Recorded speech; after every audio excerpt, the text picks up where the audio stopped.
items. We have a quorum. Tim McLaughlin and Emily Trask-Eaton are both absent today and let us know in advance. There are no additions or adjustments to the agenda. Next up is the consent agenda. Does anyone want to make a motion to approve that? So moved. Second. Any discussion? All in favor? That's everybody. What? Nothing. I thought you were still counting. Does the public have any comment? We do not have any action items, so we will jump in with our presentations, starting with the art program. Yep. Just plug in. You can plug in or connect to the Apple TV, whatever you'd like to do.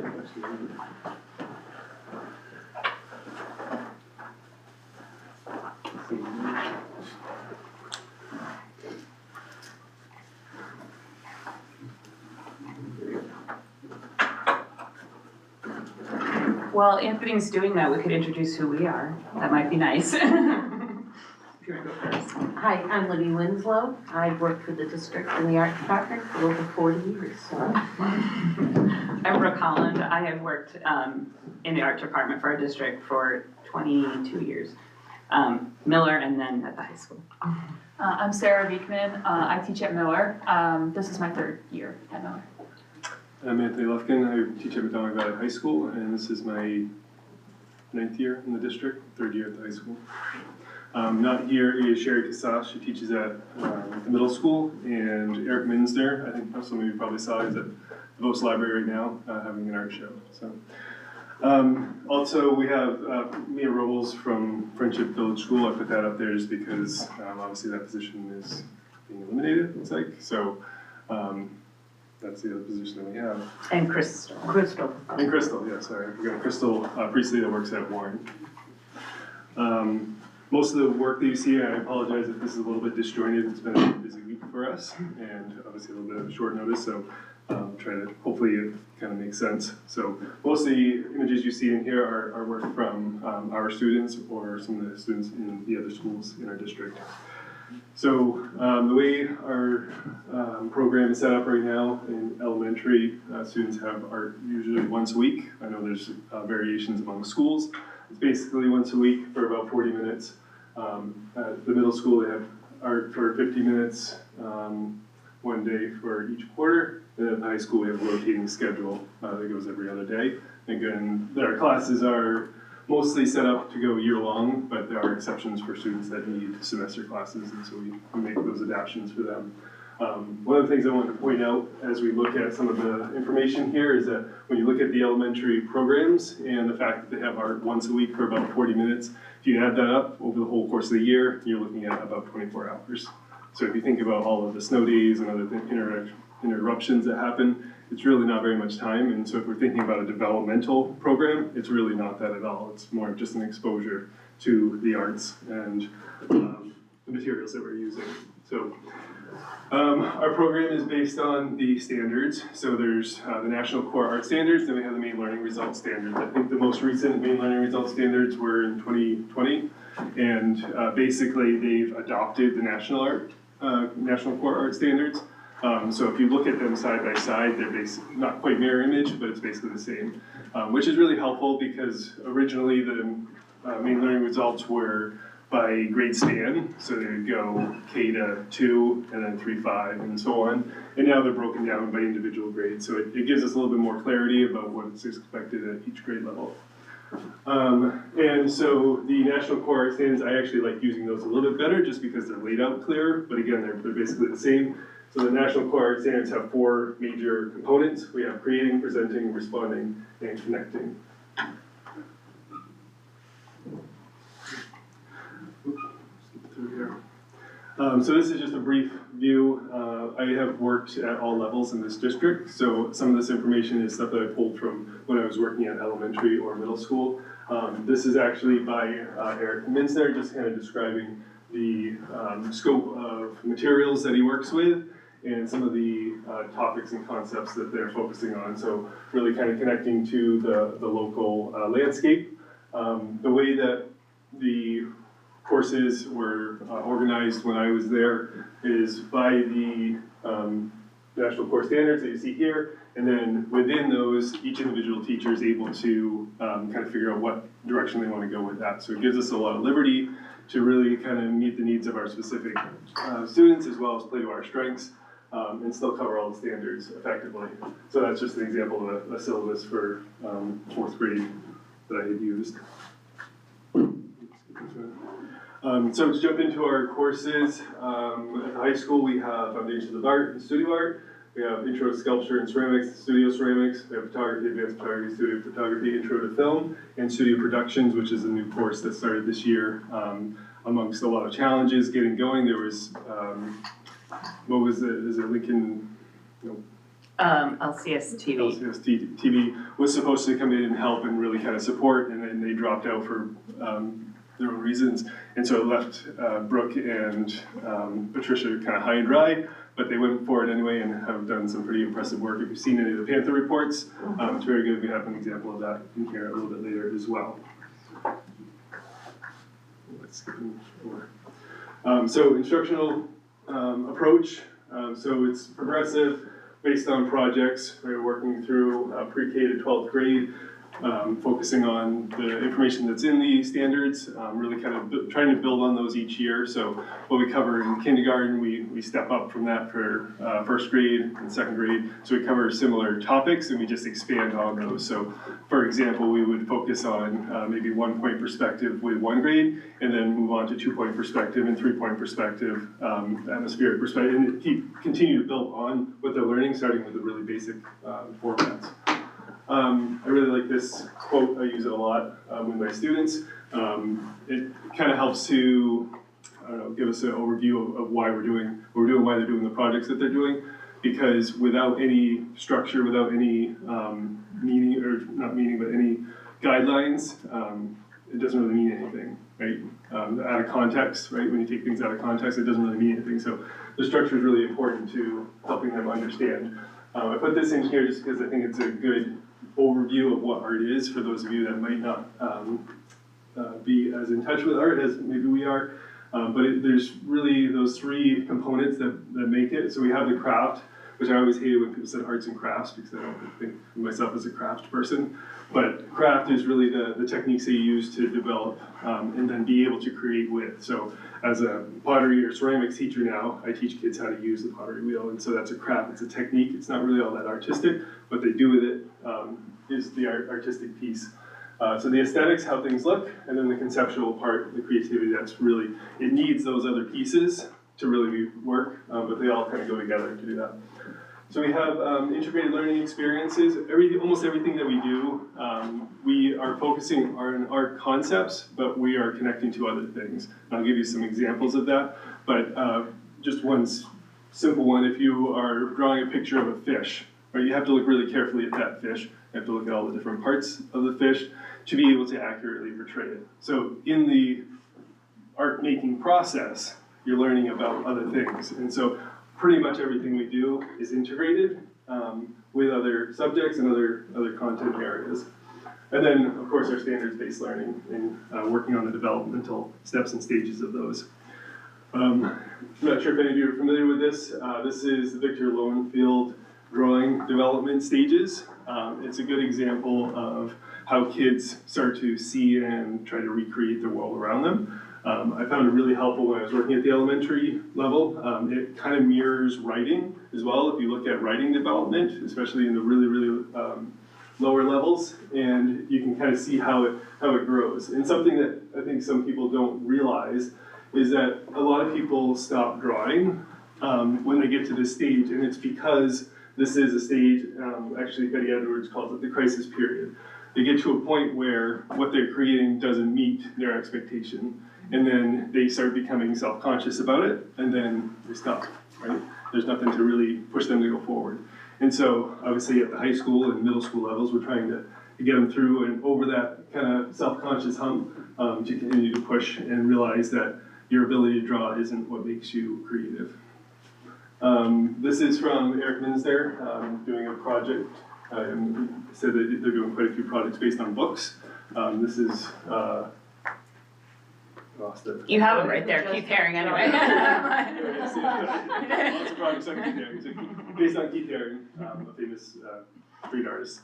I also put this in something I use a lot, especially at the younger levels, as a kind of critique process. So when you're thinking about art and trying to figure out what to say about art, those three things kind of help you. So if you look and you're just saying what you see, and then what you think about what you see, and then what else you wonder based on what you see there. So it's a nice kind of simple thing to use there.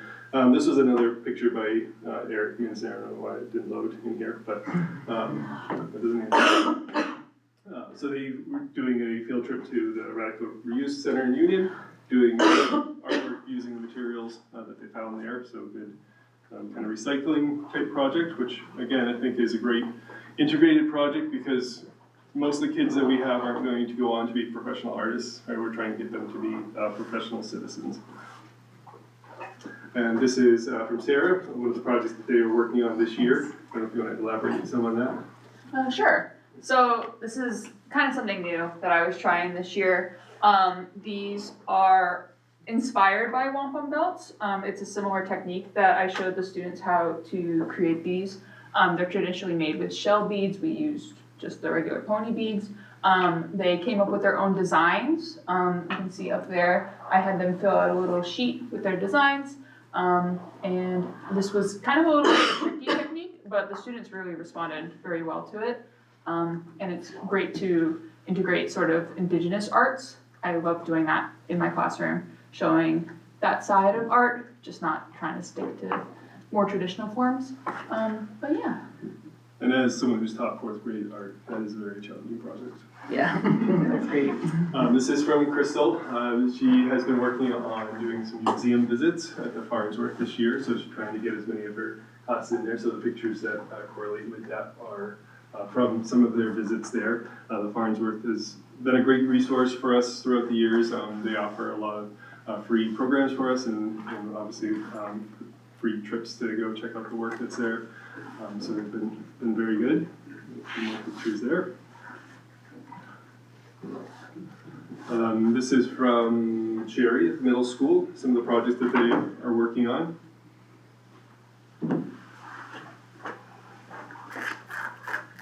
They just had, we'll get to the show here, they just had a large art show for the middle school as well recently.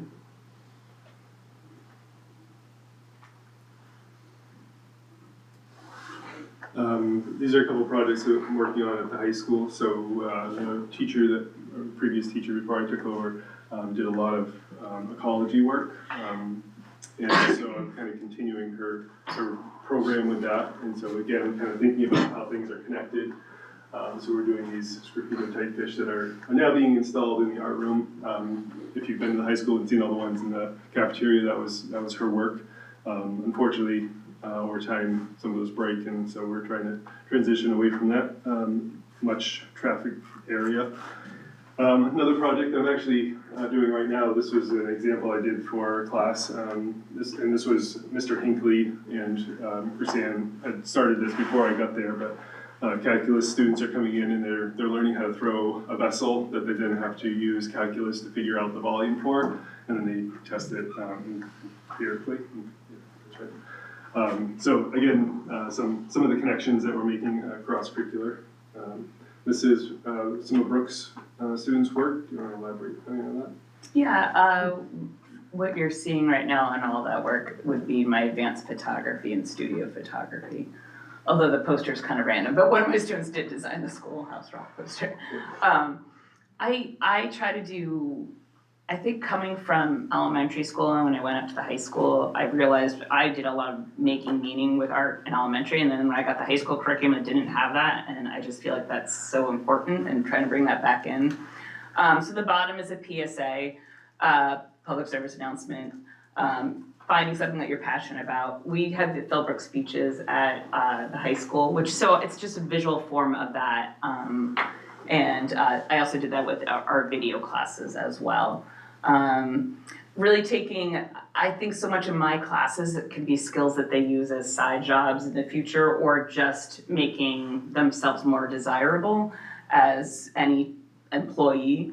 So we were working on senior portraits, but then we were looking on advertising and thinking about what they could do for that. So that's the one that you see there. And the top left, we were doing silk screen and just taking images. So I just have that one that Grady did with his friend throwing a golf. And he had made a shirt for him, so I just wanted to show that one. I just realized that was the shirt. That was the, yeah, so I had them do the shirt together. So we'll talk a little bit more about PLC because that's one of the things that we have questions about. But prior to this year, we were able to meet a lot, and one of the things that we decided as a district program was to focus on the studio habits of mind, which are up here. They were developed by Harvard in something called Project Zero, but it gives it kind of an overall layout for students of what we expect them to do in class and how to participate in class.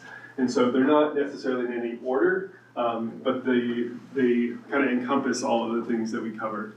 And so it's easy to kind of connect what we're talking about to these, and so it creates a nice visual. So we have these posters that you'll find in pretty much all of our art rooms. And I like, just add on to that, I often have them do their critique on at the end of a process of what we did, and I give them one or two to pull from and they can speak on one, and it is good. They're always like, wait, what did I struggle with, like on Engage and Persist, and what did I just keep working away at it? And it just has them reflect again on what they just did, which is, I think, really handy.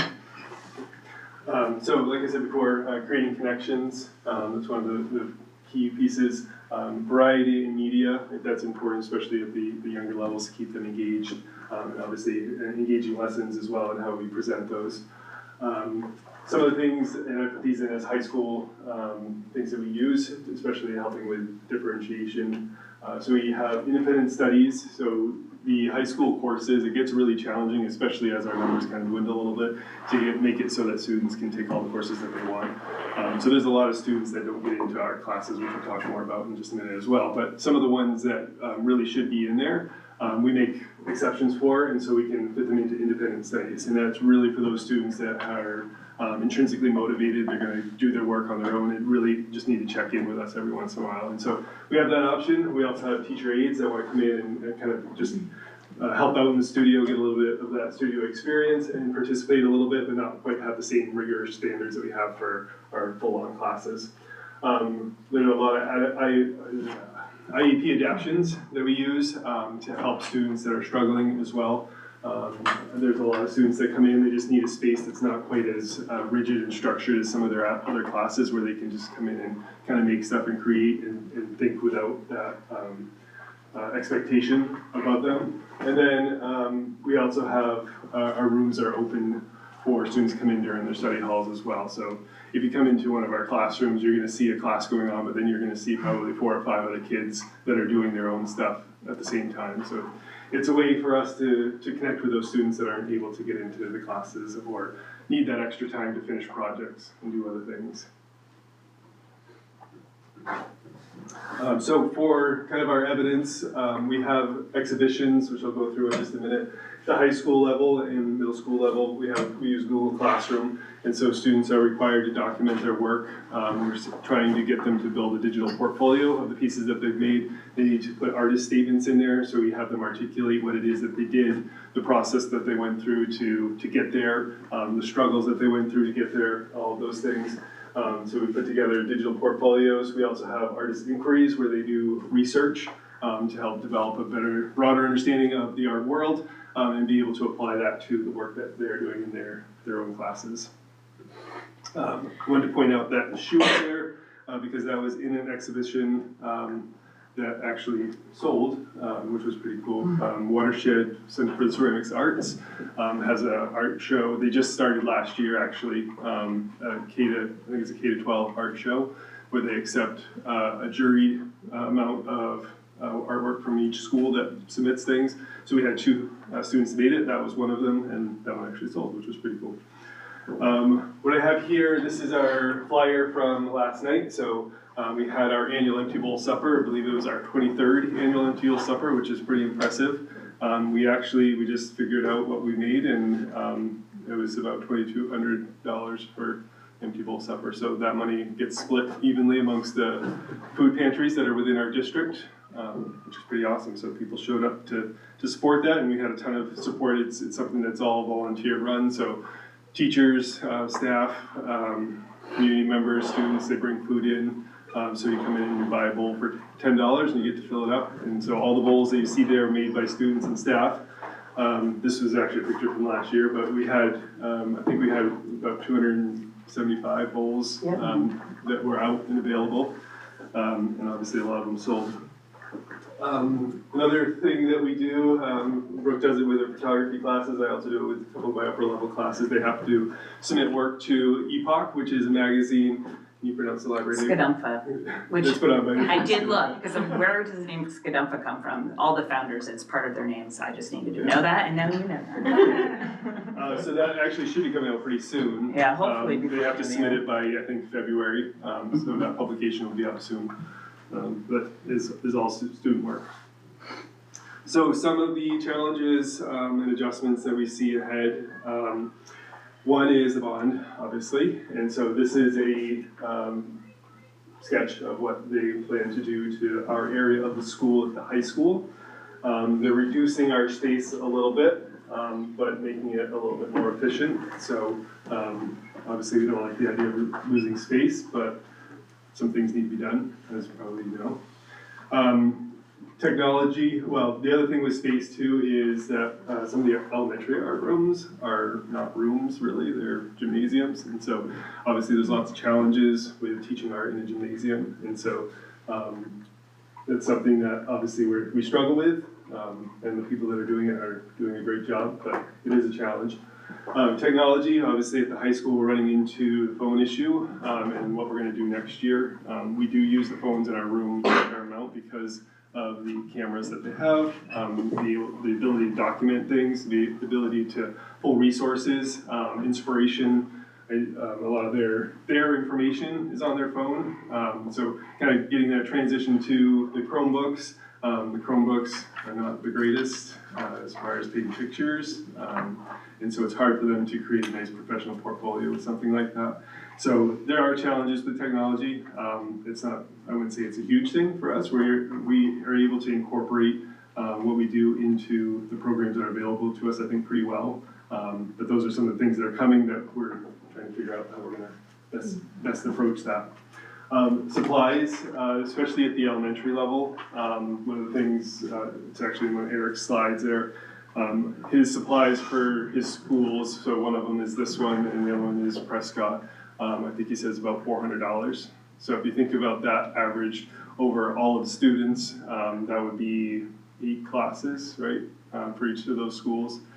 It's really not very much, especially when you look at the price of materials. And so if you want to do a clay project, you can really only do it with 2 or 3 classes, right? Because the budget's not there to support doing it with everyone, otherwise you wouldn't have paint to do other things. So that's a real concern at the elementary level. I think at the high school level, we're in pretty good shape, and the middle school level, I think we're in pretty good shape as well. Obviously things are very expensive and they are only going up. So that's kind of where we're at with the supplies. Staffing, obviously, like I said, the friendship position looks like it's being terminated or absorbed by Warren, the Warren art teacher. Obviously, itinerant positions are challenging. When I was doing the itinerant position, I was actually working at Friendship, Union, Prescott, and the Rams program, which was housed here. So I have a good idea of how hard it is to do and manage all of that. So that is another challenge that regular teachers don't have. And so that's just something to be aware of as well. And then the collaboration piece, going back to the PLCs, we have not been able to meet as a district program since last year. And so whatever meetings we have are voluntary, they're after hours. And so it's really hard to get some continuity, you know, between programs and vertically as well. without having that. So we're hoping, obviously, I shouldn't say obviously, the high school is working on their NEASC accreditation, and so that's absorbing most of our time. And then obviously other schools have other priorities as well, but we do feel that that is an important component, which I'll talk a little bit more about in just a second. So some of the resources at the high school for the past 3 years anyway, we've had an outstanding number of students sign up for art classes. This is our signups from this year. I accidentally screenshotted one of the music classes in there, so that's a brief artist for. So if you look at these, we're really looking at 3 full-time positions. Right now we have 2.5. Linda Pease proposed making it that half a full-time position this year. Obviously that got shut down fairly quickly, but it's unfortunate because there's a lot of kids that we say you can't take art classes this year too. Wasn't there like 400 kids that signed up for art? I'd have to have the numbers together, but yeah, there's a lot. Yeah, and we can only service about 200. And we're trying to figure out how to pick classes, which is it's a meeting that I'm having with Linda here right off, because do we focus on the introductory courses because the students have to have a fine arts credit to graduate, or do we focus on these kids up here where they're the really dedicated artists and they really need that if they're going to pursue any sort of artistic program. And so we have to decide which programs we're going to offer, which is not an easy thing to do. Also at the high school, we don't have gifted and talent programs because the thought is that students that want to pursue that art can take those upper level classes. But the truth is we don't have all those upper level classes. The other thing that I want to point out is that the special education classes, we don't teach special education classes. Those are done by special education teachers. So they're teaching classes that they're not certified in. So we really should have a class for our special education students that is taught by a certified art teacher. So this is from Eric Minzer. This actually is talking about the funding. So I won't read through all of it, but it does say that there's about 400 allocated for each school that he works at. And then he lists off some of the variety of materials, which if you went on Amazon and started typing those in, you can see how quickly that adds up to $400. Plus. Plus, yeah. And, Yep. and we've also started, I think, here's a good place for the art boosters, where we do an auction at the Empty Bowl Supper, and we do a craft fair in the fall.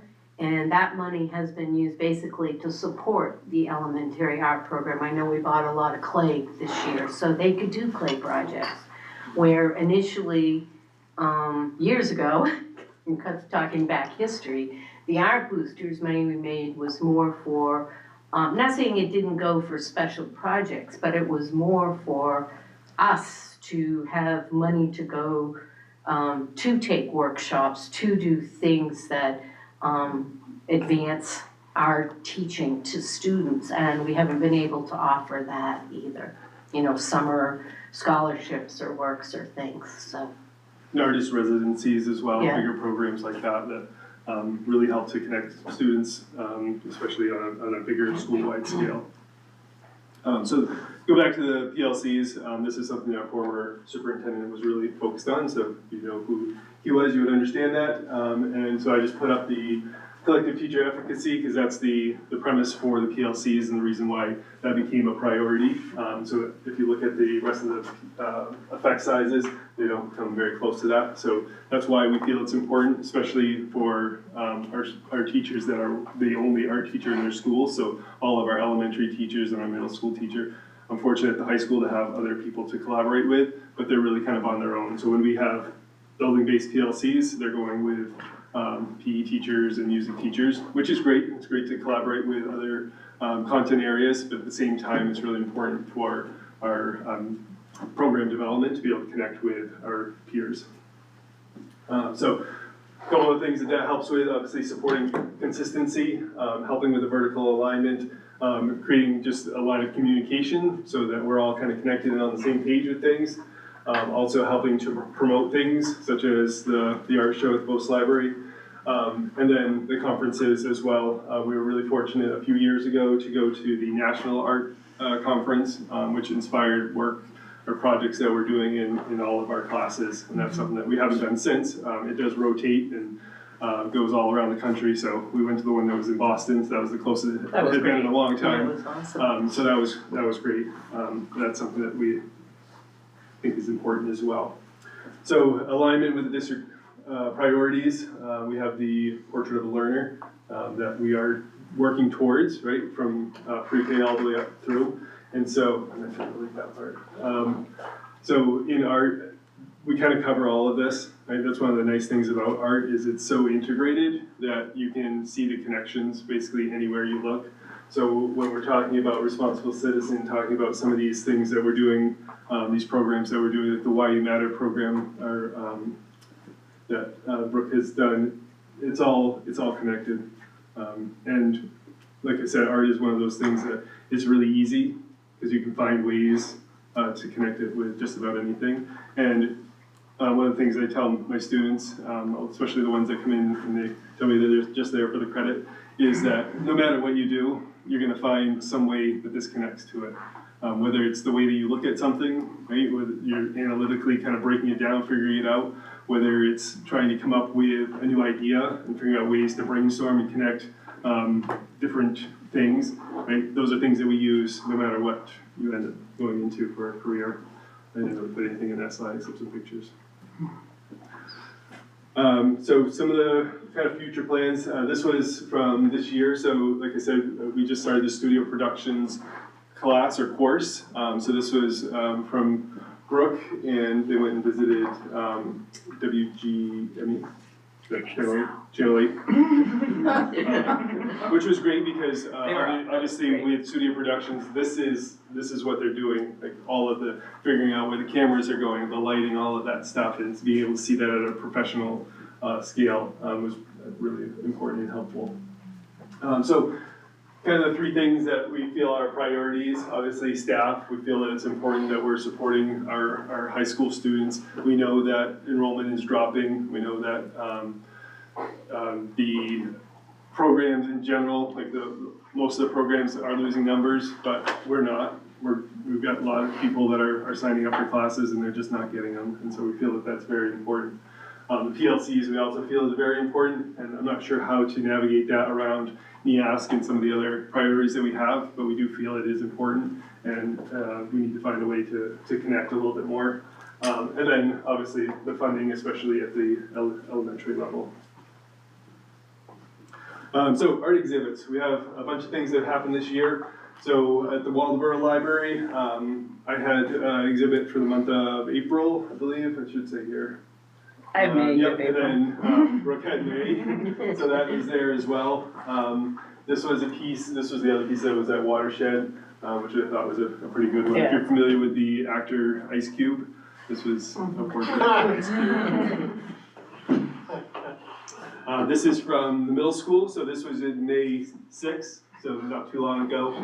This was something new that hadn't been done in a long time, and so Sherry Cassas took on creating a show with all of her students, and she was talking about when she had to do it because of the way the schedule works. Some students she just started with, other students she hadn't had since the beginning of the year, but she was able to pull off a pretty impressive exhibit here, as you can see. Oh, yeah. I don't know if you made it over there or not. Very good. So Eric has a show at the Gibbs Library in Washington every year. I think that one must have already gone by, right? That was earlier. And then obviously the Vos Library Show, which are both great hosts for these elementary shows. And then Miller had a show at the Waldo Theater. When was that? March. In March, which also is a nice host for these exhibits as well. It's good to get these student work out in public. And we also used to do exhibits here. That's why the bulletin boards are up and down the hallways. We used to pick a month. But again, we did that during our PLCs and would all come together. and hang up the show and then meet and then, just conversations about art as oh, that's a cool project, how did you do that, and different things along that line. So that's also missed greatly, and I think it's missed greatly here at the superintendent's office.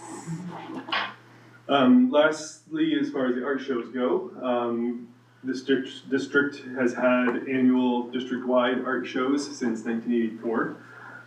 They do it, or have done it every 4 years. I think there was a 6-year gap in there at one point. We also had the COVID year, where we literally had everything set up and we're about to open doors and they said we can't open the doors, which was very disheartening. But it's a huge exhibit. We have work from every student in the district. It's an impressive body of work. The music department is involved as well, so there are performances by them from elementary all the way up to the high school. These pictures are from the last one, which was in 2024. And again, we had just a huge exhibit, and this one fortunately was not canceled due to COVID. One of the issues that we've run into with this, and the reason for the 6-year hiatus, was that we had previously sold merchandise, so we would have students design t-shirts, so this was the t-shirt design for that year, print them on t-shirts, sell them at the art show, and then use that money to fund the next art show. Unfortunately, somewhere along the line, that money wasn't rolled over to the next year, and so by the time we got to year number 4 again, there was nothing in there for us to use. It got allocated somewhere else. And so if we're going to do this again, which we hope to, we will need to figure out a way to fund it. So I'm following the question outline that Danielle sent, so that's why those bullets are there. So at this stage, we don't have a lot of questions for you. This is more just kind of presenting the stuff that we've been doing. But we do, I guess, want to know what are some of your goals for us, for the art program? What direction do you think we should be going in? If we're kind of going the wrong way, or if there's something that you feel is a priority to focus on. And then one of the things that we feel important, and again, that kind of ties back to the PLC, is highlighting the stuff that we're doing, promoting our events, making us a little bit more visible. I feel like there's a lot of things that are done in general in our schools that are really great and awesome, but people don't know about it. And obviously, it's easy to focus on the negative and not the positive. So I don't know if anyone wants to chime in here, anything to say. If not, I'll carry on. Yeah. Sorry, I'm known to be a little blunt sometimes. I'm like angry for you. Like I'm sort of like trying to take it all in that how did I get to this point in the year, this point in the budget process, and now I understand, like this is inside, outside, upside down to me. Like what do you need from us? Like this just blows my kids are huge into art, and we just left the Bose Art Show, so I'm trying to choose my words carefully because they're always recorded, but it's really upsetting for me to just now hear that the halftime art, and not that you were asking for things that like were totally out of like extraneous, but like there are kids that are signing up for art that can't take it. That would have been a really nice, and I don't know where the disconnect is. I feel like the budget process this year was frustrating. So I just needed to sort of like express the fact that I'm like. Obviously, we're Yeah. very frustrated and disappointed as well. Yeah. And it was presented early on, but obviously with all of the other things that were presented, it was not a priority, which is unfortunate. It should have been, and it is for me, and I need, like, I say things a lot just to say them. Like, that is a priority for me, it's a priority for my family, I think it should be a priority for the district, and I'm very sorry that it seems that that's not the case. It makes no sense to me that you don't have PLC time, like, dang it, like, that's not that I'm the permission grant, but like that should be very easy ask. It's no money, it's just restructuring. One issue that, well, a couple issues, I guess. One is our schedules are different. So our PLC, even though they do overlap, that means that if we're gonna meet for the whole time or spend that time together, some of us have to stay longer, or. Usually that's high school, give up part-time. The other thing is that not all PLCs feel the same way. There are groups of teachers that don't want to work together, which is fine, to each their own, but for us, it's very important, we feel, to help with the connection, the vertical alignment, make sure everything's integrated the right way. I made note of that, so we will change that. And I know, like, part of it is because of NEASC, because I've done, this is my second NEASC, and realized, that's like, it's just tunnel vision at the high school, NEASC. So that's our part of that is for this year. Yeah, and that's obviously a huge priority as well. It's very important to have that accreditation for our students. So it's not that that's not the important thing. It's that we feel. We certainly should strike a balance somewhere in the middle here. And I think just on,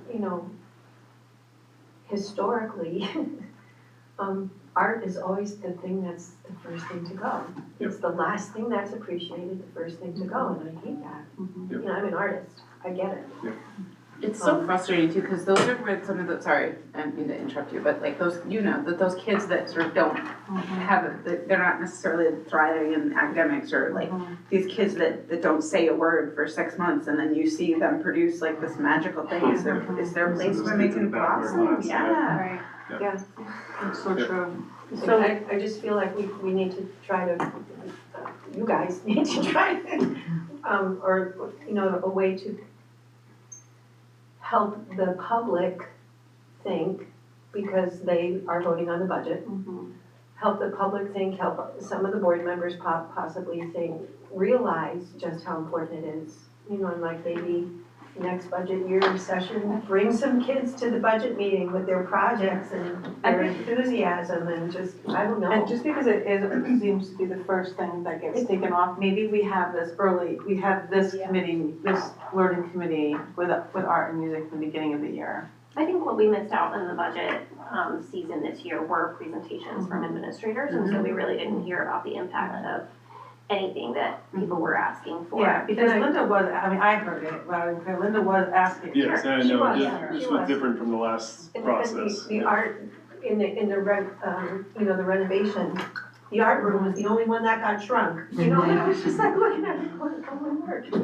And I would love to know, like, specifically too, we're talking about this district art show, which definitely needs to happen, so how much money do we, it would also be nice to know, like, numbers on this associated, $400 per school for elementary. I know, this is the first I've heard of a lot of that. So it's like, what would be a reasonable ask, you know what I mean? Like, Right. things like that, so we have numbers that we can present, because you hear this and it's like, I don't even know. I went to Michael's, cause again, we're a whole art family, and me and my husband were both like the kids that probably would have dropped out of high school if it wasn't for art. And our house is covered in paint, like we'll never be able to sell our house again because it's covered in paint. And the floors are destroyed. We go to an art supply store and it's like, goodbye money on anything, and I just can't imagine. So I would love to hear from you guys, like sometimes we sort of have to pretend like we know what we're talking about, but it would be really nice to hear from you guys, like, this is reasonable, even just for, like, to keep the status quo, but also, like, if we had this much more, like, look what we could do with Did it. you guys ever have a chance to look at how much money is allocated for art in each school? No, because the budget was. I don't know, this is the first I'm hearing of this. Yes, So yeah, I have a long history in a small school, and $400 for art budget is absolutely unreasonable. Yeah. I never heard of that. I can tell you, when I was working at the elementary schools, obviously I was working at several different ones at the same time, and the budgets were all a little bit different, ironically. But I would start my list, and then I would just keep knocking stuff off until I get down to that number, so it would be pretty easy to come up with a list. And we also have our past year budgets for the district art show, which obviously prices, inflation, all that stuff, but it would give us a ballpark anyway to figure out what was needed to do that. Yeah. Just to say, even doubling the current amount is still basically couch cushion money in terms of the overall budget. So, obviously we can't say, we'll do anything, we're just a committee and the budget process haven't begun. But I think it would not be unreasonable for the art program to reach a little bit to actually ask for something that would be a significant improvement on current conditions, and then over the course of the process, if we need to pare that back some, rather than like, you know, what is the absolute bare minimum we can skate by on, you know, be a little ambitious, I think, and with the knowledge that we have on the board side of things, we can actually, when we go through the budget process next time or whenever, you know, in some future budget, we can actually discuss things on the basis of need rather than, you know, well, the schools, the principals told us, you know, they worked really hard to keep everything flat. Well, that's great, right? Moving on to the, you know, the admin increases or the, you know, cost of utilities and all that sort of thing. And those of you that are artists obviously know that you can make art just about anything, so we are very resourceful, but obviously having better materials and stuff that's made for it makes it much easier and better. Did you want to say something? Go ahead. In terms of how the program can be highlighted, one thing that I feel like is underutilized is the district calendar on the website. There's really not much on there, and so like as a board member, I could go on there and just be like, okay, what's happening? I have free time this evening, but there's nothing on the calendar, so I'm not necessarily gonna know what's going on. And I hate to ask you to do more stuff, but I think when we get invitations, like Miller will drop invitations at board meetings a lot for things that are happening in the school, and that's really nice because it's in our face. But if you send us emails with the art shows, I know that you post a lot on Facebook, which is wonderful. I know, but I wanted to Not like all of us send are- all of you guys the Panther report, and I just like, I have so much going on that I'm like, I don't know. And I tried to type in RSU 40 school board, like hoping there was that big family email, and I don't know where that one is. I don't think that's either. No, it Things should like be. that would be It really, I mean, great.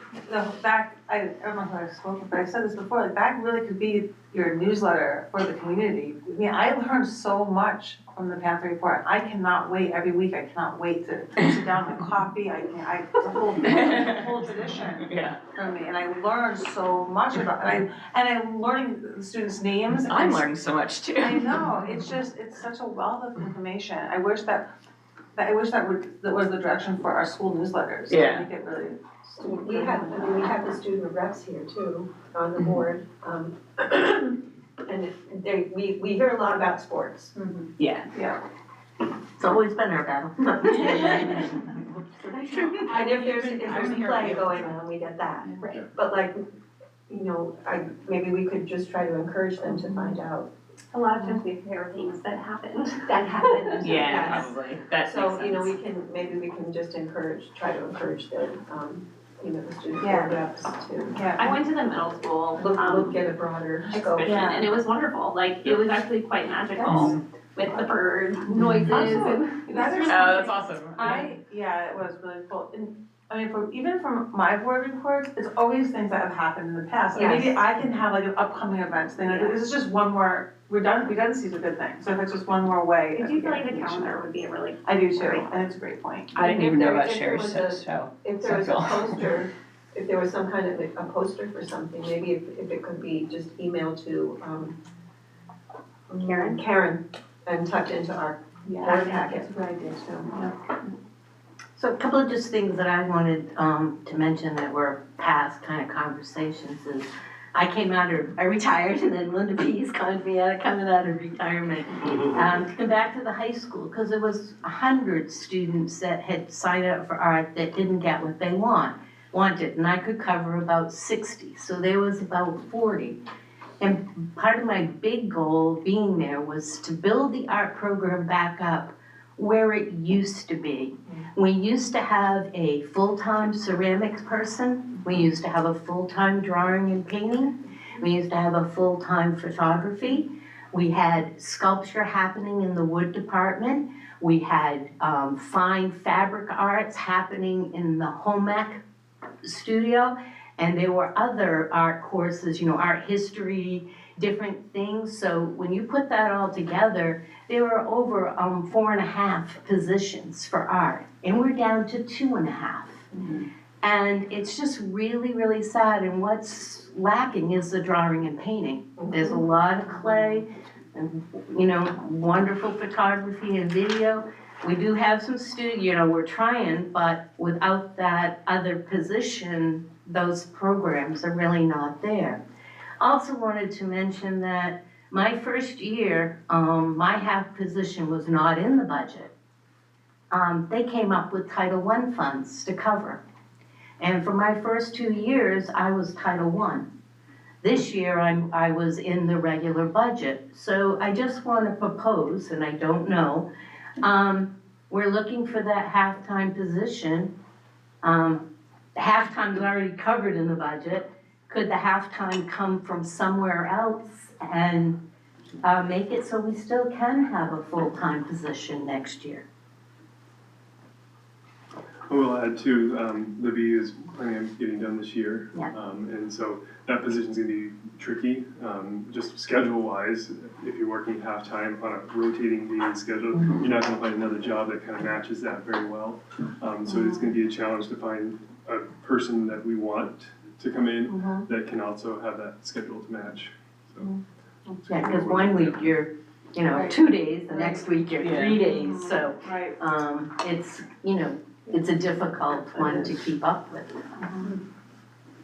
Andy, the bus drivers will want to take one of those classes. They can drop the kids off and then go do the. Have to be certified. It's like, oh, wait a minute, you can do this. Well, the same with our teachers half time. But you've eliminated that. I know, I meant Yeah, as a person that's already doing a Oh, half-time sorry. schedule, but Yeah. yes. But that halftime's a little different because you do know your dates, so don't Yeah. quote me, but High school she's one there rotates. Tuesday, Wednesday, and half a day Thursday. She can plan, I can pick up a job Monday or Friday.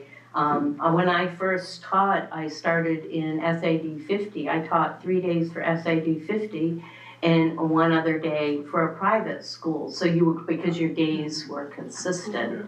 And then SAD 40 hired me. I started at Miller and Union. I did Miller and Friendship. I've done Miller and Washington. I've done Miller and Warren. I went to the middle school. I did 80 Gray and then Atomic Middle School. You don't want to stay on for union? Oh, I was here too. Oh, you did? I was here too. I've been at all of them, so. I just wanna make sure I understand, so right now you have 2.5 positions at the high school. You are filling that half position, Yes, I am. and you are about to be done.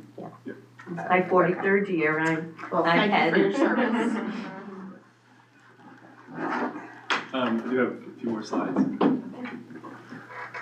So additional new materials, just some of the different things that we're doing. So last year, Brooke and I took a couple of our upper level groups and did a field trip down to the Madomic River, down on the salt water part of it. And we did some clay excavation. So I teach a lot of the ceramics classes. So we went down and we dug up some of our own clay. Those of you that have used clay before, the clay that we found versus the clay that we use in our classroom. The clay that we have in our classroom has different types of clay put together to make it so it's really usable.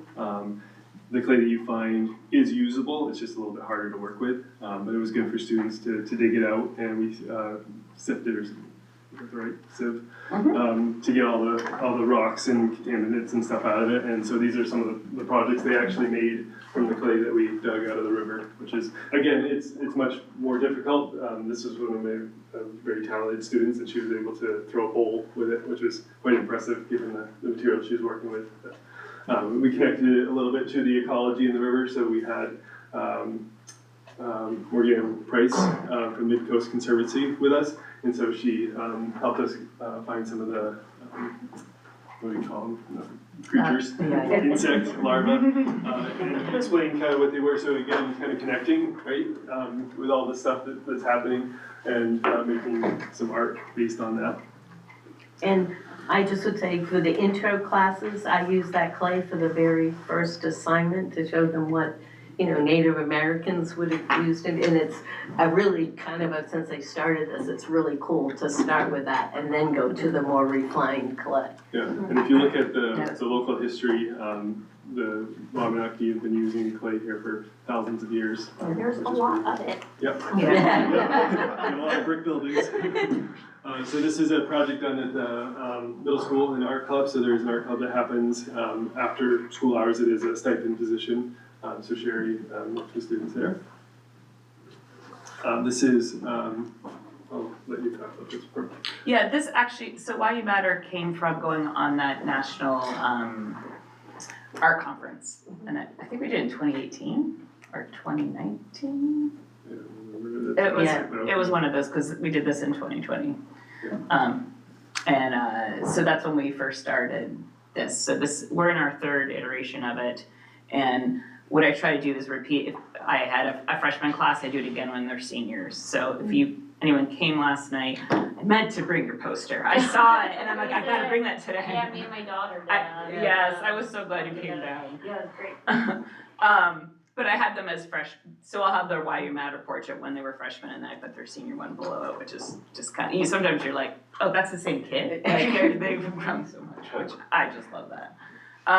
But then we just try to spread it around more within the community, and we kind of sent those as invitations on the left, that you gave it to someone, and like, this is why you matter to me. Come into the photo booth, and then ask them to pay for it to someone else.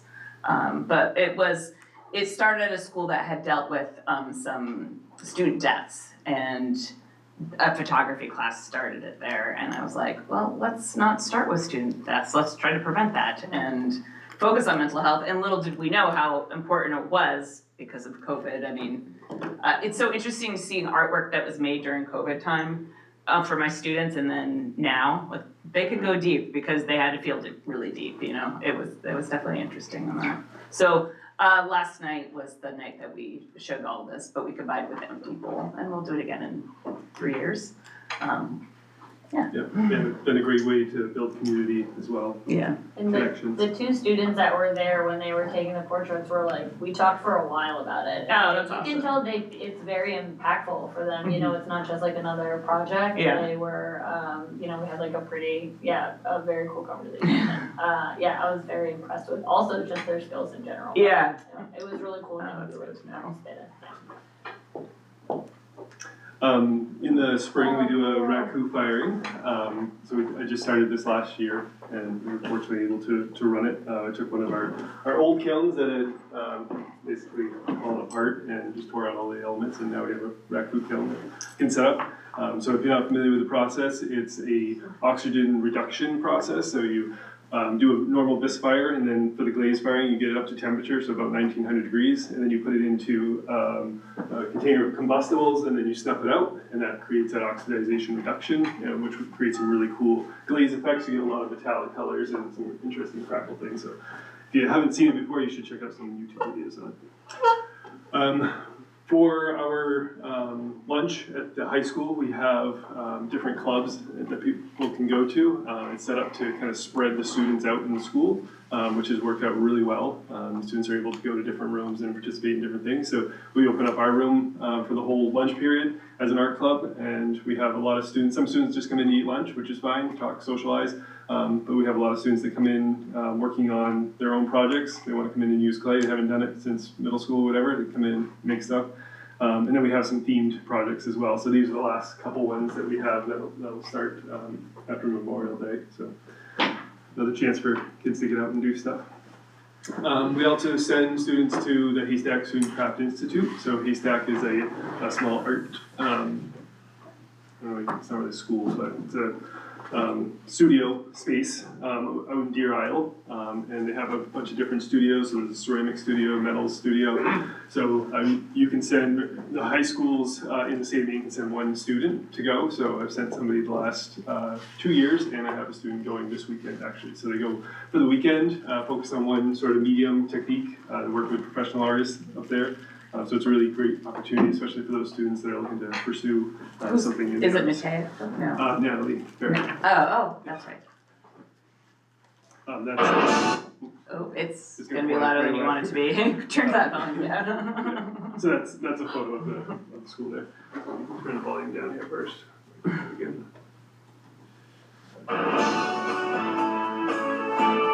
This is the Panther Report. You haven't seen it yet. Brand new this year, Media Literacy in Studio Productions is a cross-disciplinary adventure that covers many aspects of broadcast journalism, audio and visual production, editing, and publication. The Panther Report, Our only MVHS's girl, weekly Scarlett. news segment, is the result of this new collaborative class. The Panther Report crew have been tasked with creating the following documentary to detail to you, from the students' perspectives, how important the renovations are for Madomic Valley High School, and why this school is worth the investment. We decided not to show you the rest of it. You can do that on your own at the Teaser there.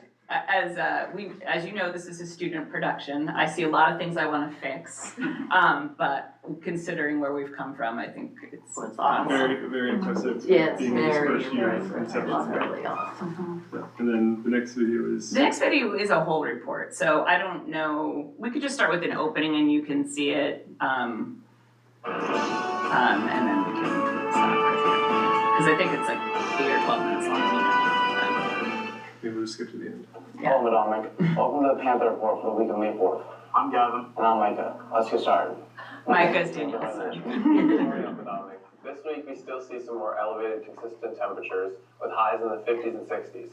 Around 50% chance of rain during the day on Tuesday and Thursday. So those of you that haven't seen Winds it, stay around the run 10 mile an hour through range weather, during the the run week. through this If you've been events that keeping have an happened allergies this from the spring. recent blue Yeah. the pollen forecast. Is it like, we And use it's it? like, Contains 3 types. Yeah, go ahead. it's a broader community news too, which These is 3 are the good. most common to cause itchy eyes, runny noses, and sore throats. The weather app predicts factors like blooming time and wind speed to protect the potential allergy spike. Like it's- Although, Yeah. pollen is not actually harmful for you. One of the things that, I think our goal for like the bare minimum is you're gonna get your lunch menu, you're gonna know what the weather is, and I don't know if there was something else, but like, I'm not here tomorrow, so I'm very curious to see. I've left one of the kids as director. It's so funny, I saw it, I think it was yesterday or today, I was at school, and I saw Scarlett in the hall, and I was like, hi Scarlett, and I remember, like, she had no idea, I know who she is. That's so funny. She's great. It is She's kind of, great. I have seen her grow so much, because these group of boys a lot of them are friends, and they're wonderfully loud and connect. And she's always like probably too patient, and then she's using her voice a lot more. Miss Holland, and I was like, yes, Scarlett. I will stop doing whatever. Can't seem to skip to the end, but this was May That's- 4th, and we have a teacher. Oh, yeah, we It's a had very big Star Wars fan. proponent, so at the Oh, end, yeah. we did it for you. Yeah, that was basically why I threw this in. Yeah, and that's it. Yeah. Thank you. Okay, any other questions? Thank you. Thank you very much. Next up, we have our music program presentation.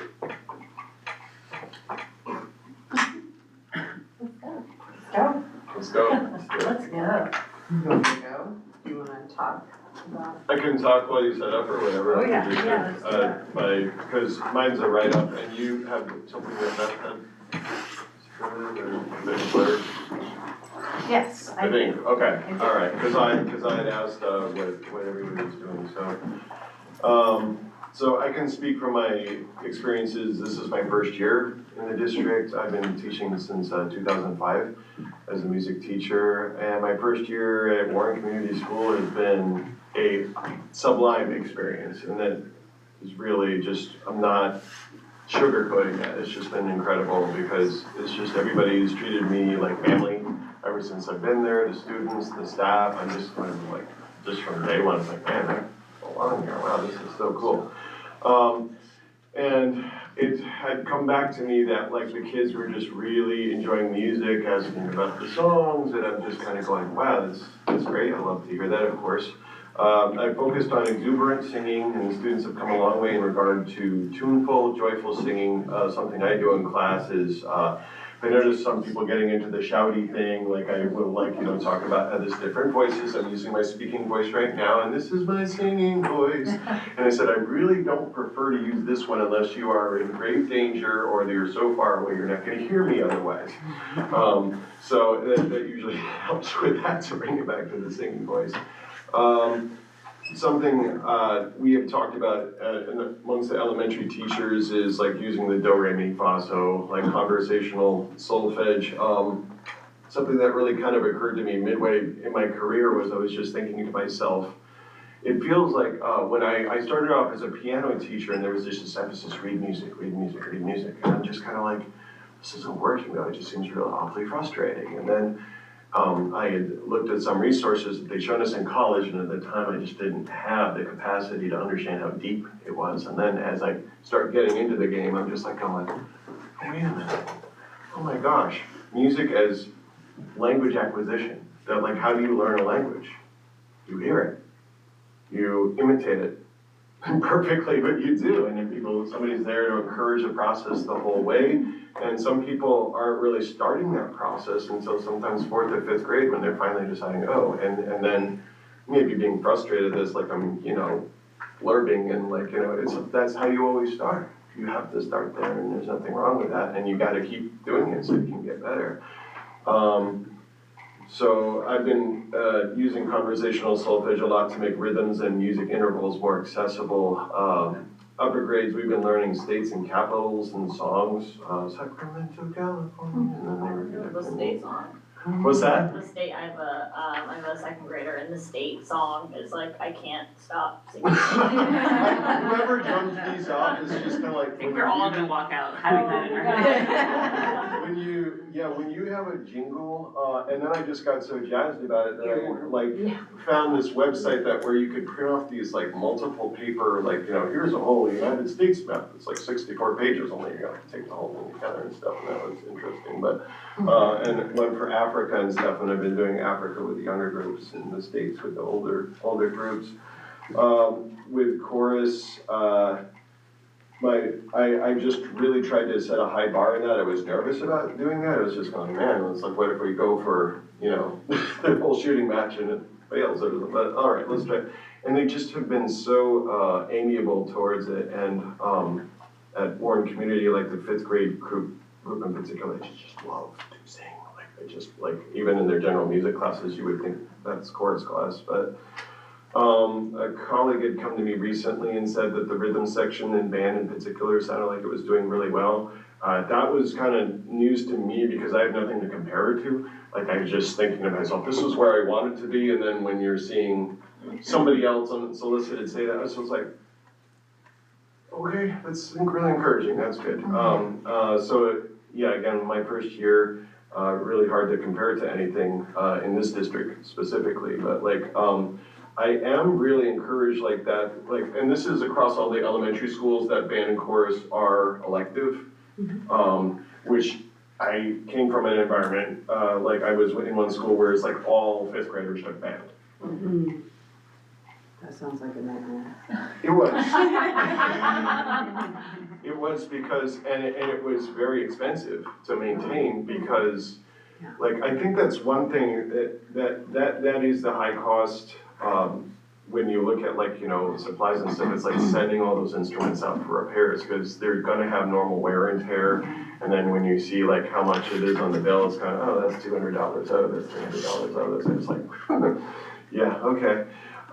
But yeah, that is part of what comes with it. And some kids will do the rent to own, but I think a lot of times if there's a loaner available, and they're just trying it out, that is an expense. So, but that's really encouraging to me that it's elective and that there is a chorus because in another position, we didn't have chorus for elementary. I think the reasoning was that general music was chorus, but the only issue I ran into with that was that they have to be there, so you can't just go in with the assumption, oh, they all want to sing. So that's been really cool. Next year, I'm really excited about having chorus and band being scooted to 4th and 5th grade. My understanding is in the other elementary schools, it's already been 4th, 5th, or not yet?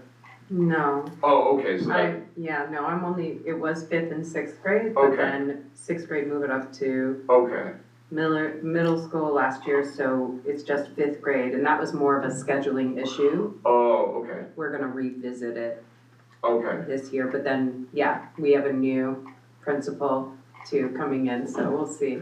Okay, so I can't speak for the other elementary schools, I think Union does 4th though.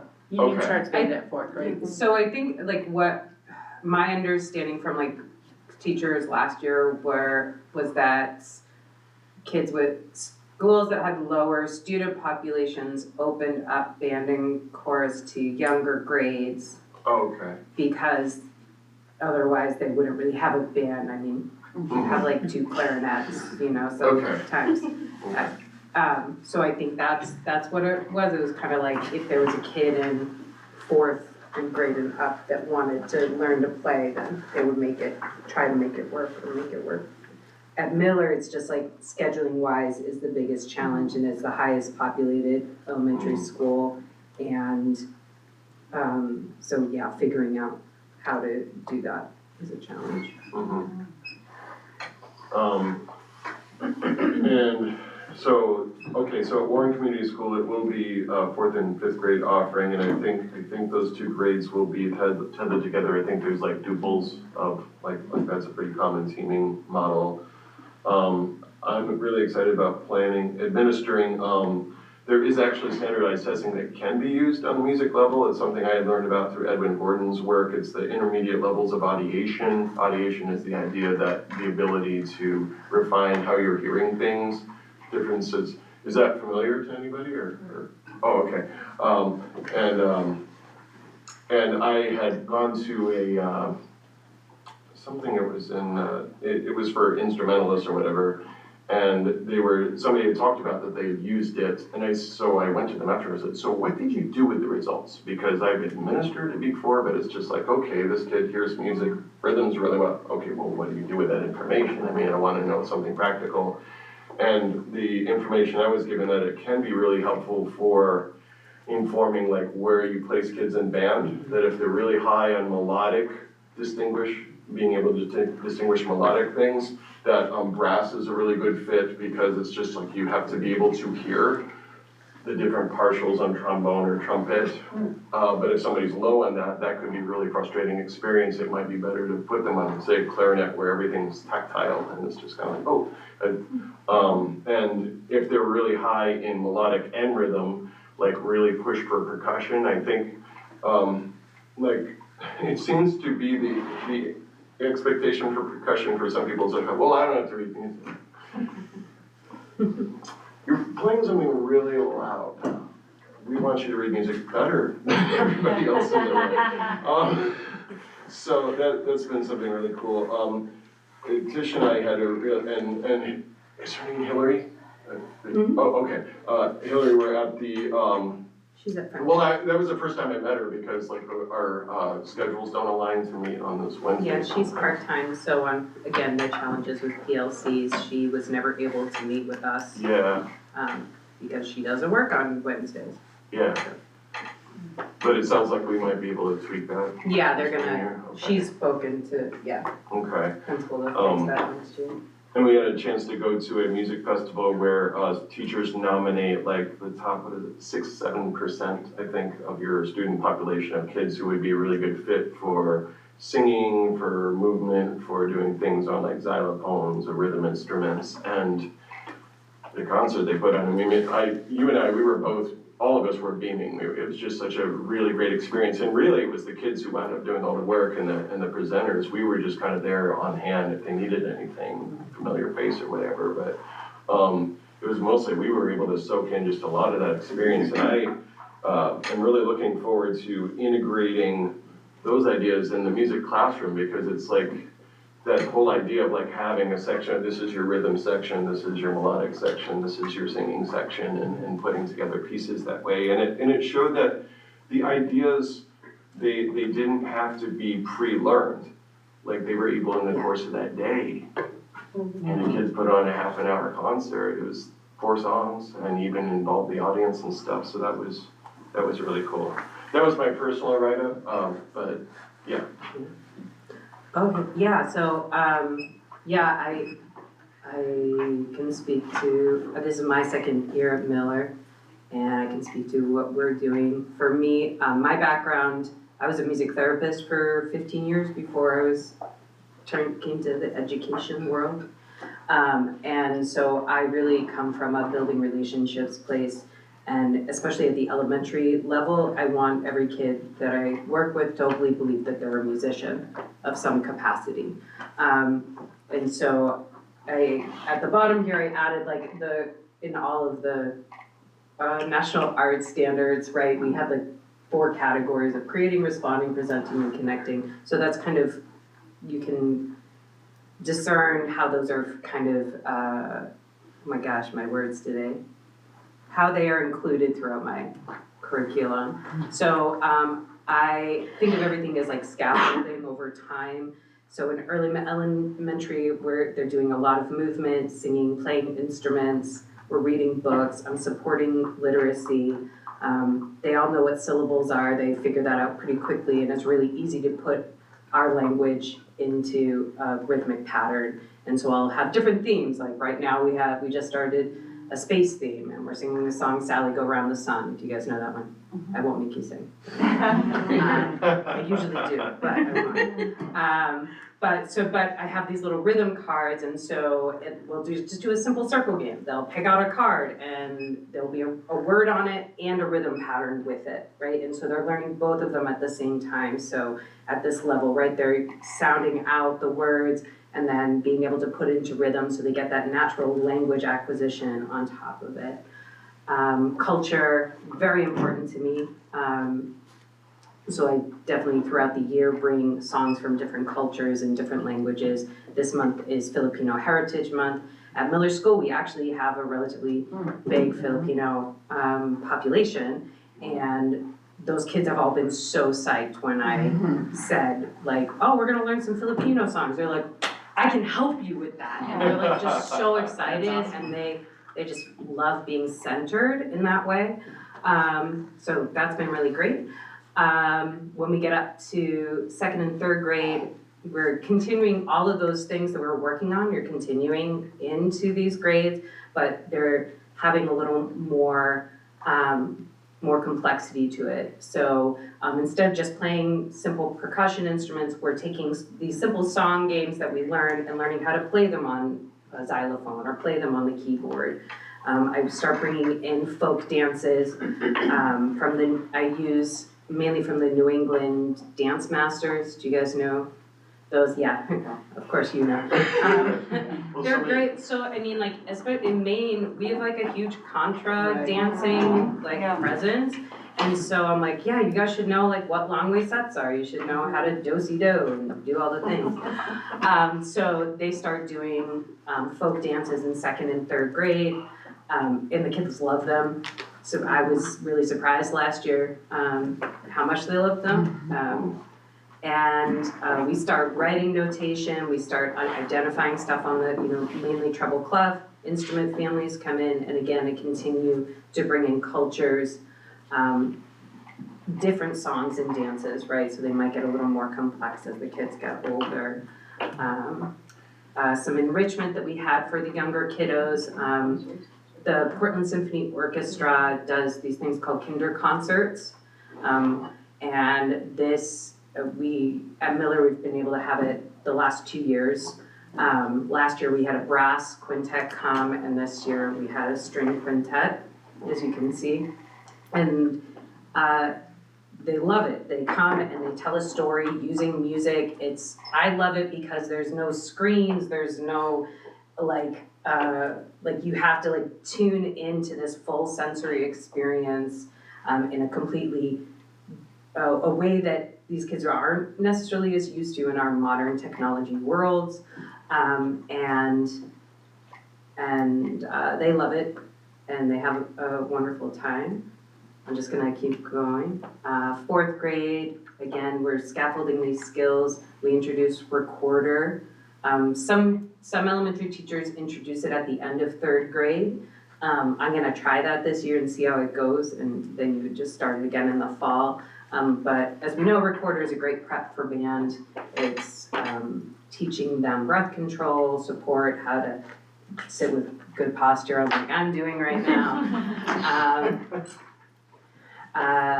Singing kind of goes down, it's not as much, it's more for concerts than, like the younger kids were singing constantly, like the entire class. The older kids, as you know, developmentally, they're like, if they're not a singer, they're like, I don't want to sing, So, so like this year for the 4th grade like concert, we're doing a recorder song, and then they chose the fourth graders chose what song they're gonna sing for the concert.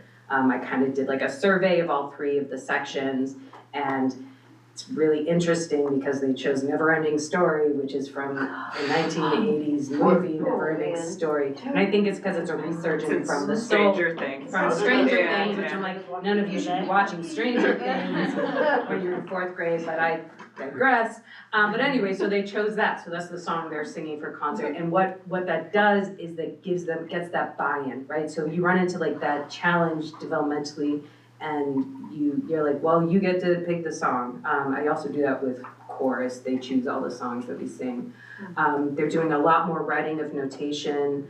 I introduced Composer of the Month, and I try to not just do the European composers. I don't know, people for the old dead white dudes. We do some of them, obviously, but I also like, in March, in honor of Women's History Month, we did Sonar Jabarte, and she is a modern composer, like she's my age, and she's alive now, and she's from Ghana, and she's doing a lot of really great advocacy work. And started her own music school, and she plays an instrument called the kora that no one's ever heard of, right? So I get all of these other factors to bring in to kind of show them what they don't see on the same day, every day. And we play music games, especially towards the end of the year when everyone's done. So fifth grade, this is my band and chorus this year. It's a small but mighty crew. And we have our concerts next week, which I'll unabashedly invite you to. So other than band and chorus, I like to do some STEAM projects, so cross-curriculum stuff. My next slide is one of the kindergarten stories that the fifth grade did. I just finished this right before April break. They wrote a story appropriate for a kindergartner, had to create the artwork for it using Canva for it, and then as small groups, they created soundtracks for their stories, and we did that through GarageBand using my computer because there's no real good music program for Chromebooks. So that's how I solved that problem. They did it, as a group. And then they presented it to each other. And they also did like a self-evaluation. Was this appropriate for kindergarten? How clear was it? How well did the story go? That kind of stuff. And they loved it. They were really into it. I just think they were psyched to bring their computers to music every week for a little while. But they had fun with it, and they did it in small groups, so they're working with each other, which they really need a lot of help with. As we all can get there. They're also doing Composer of the Month. There's, for me, because they had a gap year of no music at Miller before I came, I kind of didn't, and then it was COVID before that. So there's still a lot of like overlapping and catch up going on across everything. In the fall, we did bucket drumming. That was like the whole fifth grade. They were really into it. I don't know some of you were at the concert, but it's really intense to hear 45 bucket drums going at the same time. But they did it. They played, they played like a 2-minute piece together in unison, and they entrained to each other, and it worked really well. It was successful. And then again, always with the music games, because we learn best through play. There's a lot of research that tells us that. That's us as adults too. This is by a student. There was a kid named Henry playing on the beach,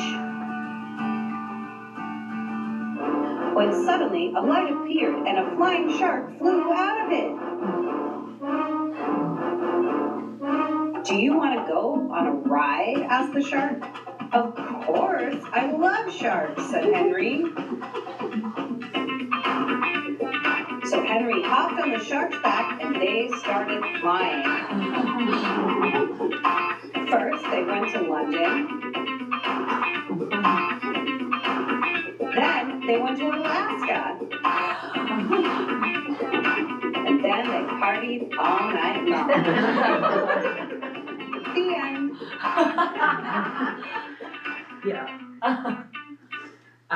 Yeah, so that's one of many of them, but they came out so adorable and awesome, and they had a really fun time making them. I learned a lot as a teacher doing that. And then this is at Miller, as you know, we have a really big special adaptive program. So this is some pictures from Bridge and Lead. My background as a music therapist, I think, gives me a skill set that maybe other folks wouldn't have. I've worked a lot in special education with kids, so I'm just used to it. So this is like my highlight of my week in a lot of ways. I love working with these kids. So these are some pictures from it. It's a very eclectic group. You have kids, all the way in kindergarten up through 5th grade, and running the gamut of how they are presenting, which I enjoy quite a bit. And some things that we work in that are social skills, independence, choice making, leadership, communication, creative expression, sensory integration, frustration, tolerance, fine and gross motor skills. I'm just reading a list: oral, motor, muscle coordination, development, expressive, receptive language, independence, choice making, and turn taking. And what struck, one thing about this, I don't think they get music at the middle school or the high school. I don't think there's any structured program for them, and that to me is a travesty. There are kids in this program that they blossom in this setting, and they show skills that they don't show anywhere else. That was one thing that teachers said to me last year, was that, oh my gosh, everyone's talking so much more than they did before you were here, before this music. They're talking, they're using words, they're using language, they're collaborating, and they make choices, they wanna come to music.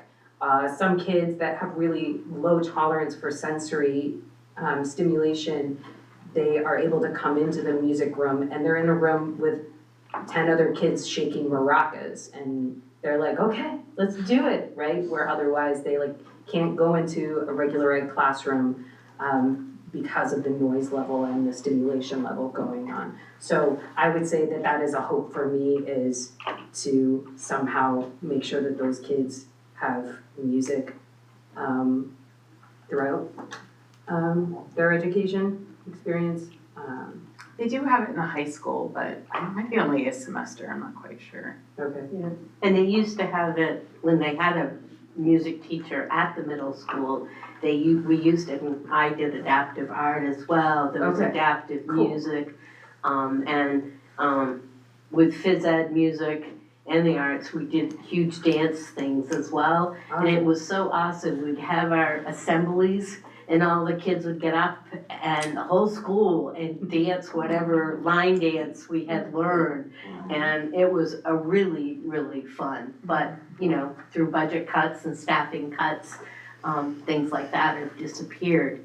And I also want to just speak quickly, which I should have beforehand, Sherry's benefit at the middle school. She's a wonderful teacher, but bringing up the 6th grade, you have cut adaptive, you have cut a lot, you've cut gifted, you've cut extra time, because they have rep, which is a period where kids could go into the art room, where you could tag students to come in because they missed our class, and this is the time to make up. Well, during rep, all the specialists teach the 6th grade. So if you have a student, and they have duties during lunch, so if you have a kid that's missed a class, there's no way they can make it up. There is no time in the schedule. And I know, kids could come in during lunch, because instead of going out, I had it so I didn't have duty. I did have a duty because kids came into the art room, but the art room was open during lunch. Kids didn't want to go outside, they could come in the art room. And I just think, in crunching numbers, and I realize we have to crunch numbers, but we've really, really cut the arts big. And yeah, we've moved the 6th grade up, but where is the support for that?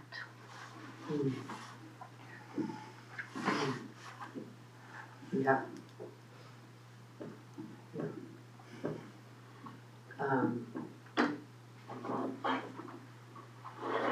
Hard choices.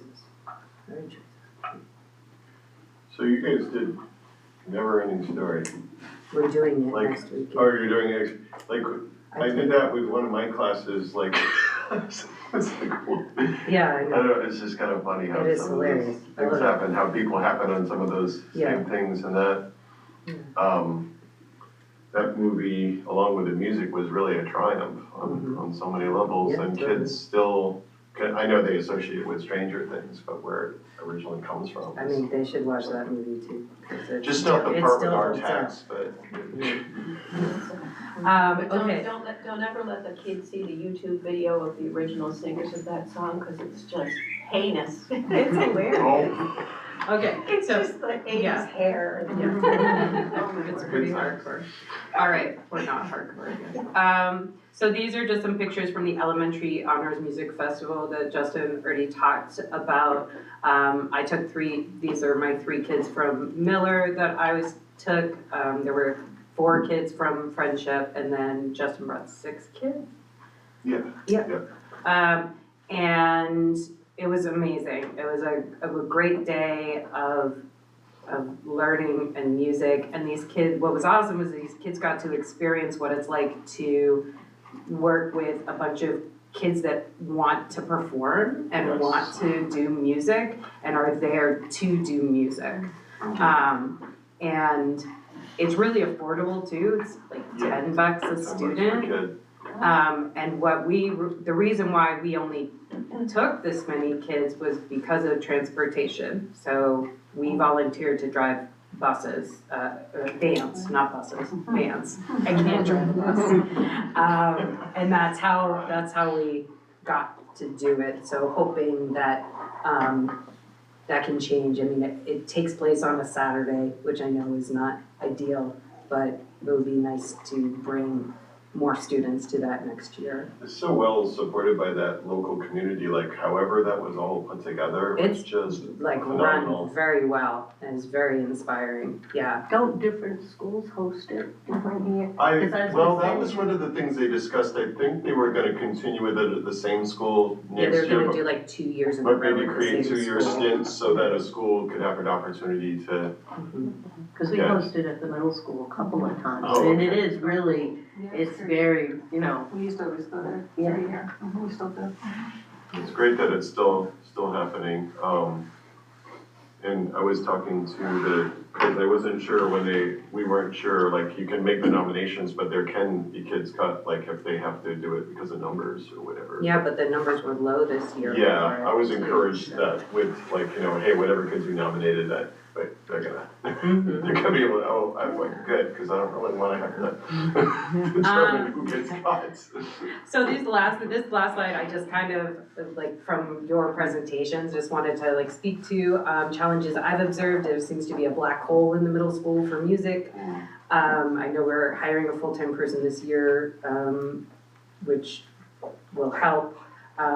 But we're like working really hard with these first-year band kids and chorus kids, and I don't know, I don't know, there were 40 kids in my chorus last year at Miller, and I think a lot of them couldn't join chorus because of scheduling when it was offered, because the high school student, because there's literally no teacher, the high school teachers who are, you know, I mean, frankly, understaffed for what they're, you know, expected to do. We're also going to the middle school to provide lessons and do a chorus during wind time and all of these things. So it's just like, and also the 6th graders moving up, like suddenly they missed out on a year of general music that they would have gotten at the elementary school. Band and chorus was also during their gen ed classes, not during their wind time. Yeah, so it's like, yeah, they're completely cut off from music. And as we know, like building skills in an art form requires consistency over time.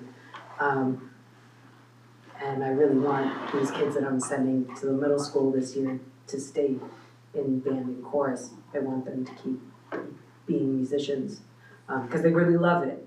And it would be a shame that if because of scheduling, they don't get to do those things. Yeah. I just wanted to speak to, when I worked in the, Belfast district, what, the first year I started, I think their music program was kind of at its zenith, it was just kind of like, whoa, I was like, so, but then, there was a difficult budget year, and then, positions wound up being temporarily eliminated and later added back in, but, just from, speaking from that experience, it's just the amount of support that we have for elementary music teaching right now is so strong, it's just so anything we can do, to echo what you're saying, is keep that continuity going, because it's just, has every reason to succeed all the way on up, as long as there's no breaks in the, process. Cause that's what was going on when I was working in Belfast, they had that strong elementary core, and then kids were rating music by the time they were in middle school, and then it got to a point where the high school teacher said, do you have any harder music? Cause I can't find stuff they can't read. So I feel like we could have that, definitely have that in this district. Yeah, I agree. I think, and just developmentally, coping mechanisms and coping skills, music is such a strong, positive coping skill. So, and secondly, what Rachel had said about, I probably would have dropped out of school if I didn't have the arts, just be completely frank and honest, it's what saved me, and it saves a lot of kids. So, especially, come on, middle school. Oh my God. And that's why I became an art teacher, because I went to SAD 40 and never had a math teacher. Yes? I don't know, sorry, I only, good? yeah. Oh, sorry, do you want me to keep going? No, I could stay here all night. I sort of feel like I bring this up at every learning committee meeting, because we always hear about what happens in little pockets on the elementary school across the district. So as a parent of kids at Union, I want a kinder concert. I wanna go to the music festival.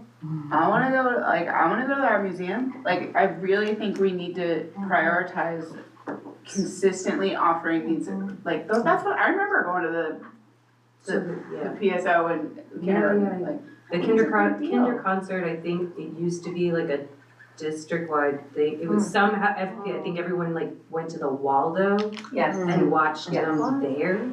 And so, and this, coming, obviously, I'm new to all of this, I'm new to this district, and last year I was I just asked Julia, I was is there funding for this? Can this come here?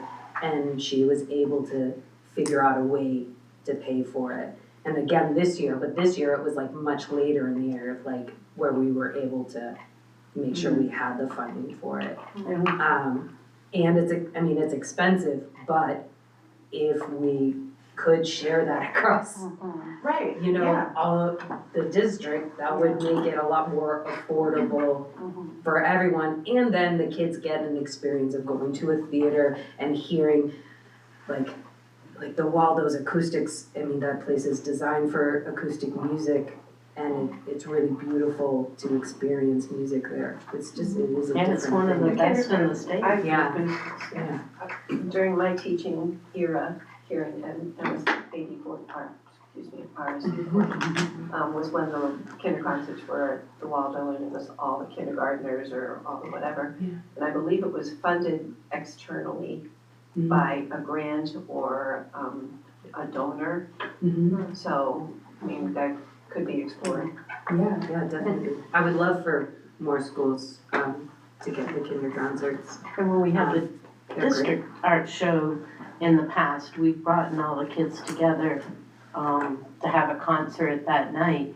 But the last couple shows that we've had, there hasn't been the funding or again the staffing to schedule, on Wednesday before the, big show, all the 5th graders are gonna come to Madomic Valley High School and practice their song all together.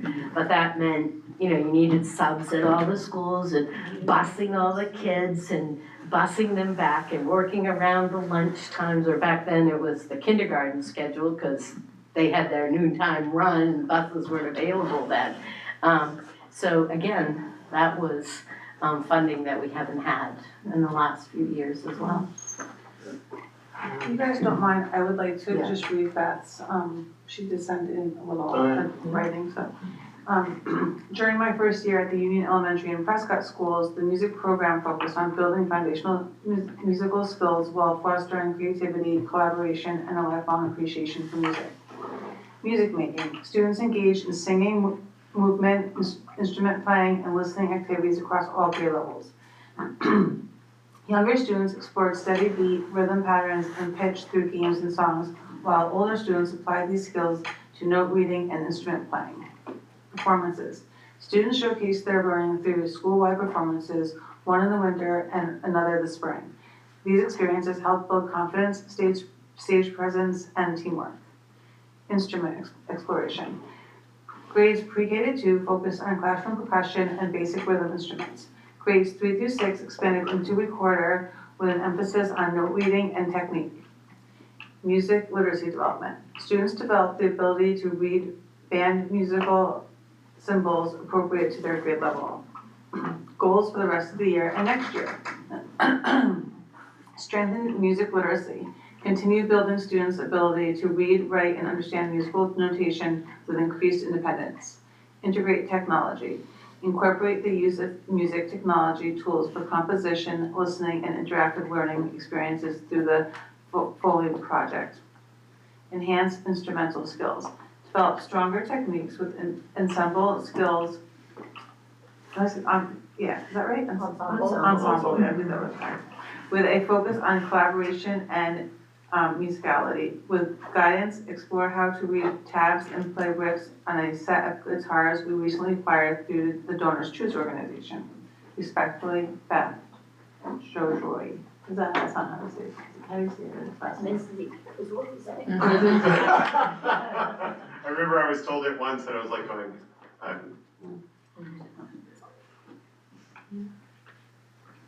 So I guess I just close with like, for hopes, more enrichment opportunities for students, more collaboration between older students and younger students, meaning like carryover from the middle school or the high school to the elementary schools. Younger kids love seeing older kids doing cool stuff like play instruments and sing in harmonies and stuff, so that would be great. I know that the Schoolhouse Rock is coming to Miller. That's huge, that hasn't happened in, I'm psyched about that. I think it's a good first I think step. we Yeah. need all the. Yeah, and that was Jonathan and Caitlin's idea to do that, to help promote the show that they're putting on, but also to show the younger kids what, hey, look at what happens when you keep singing and doing stuff.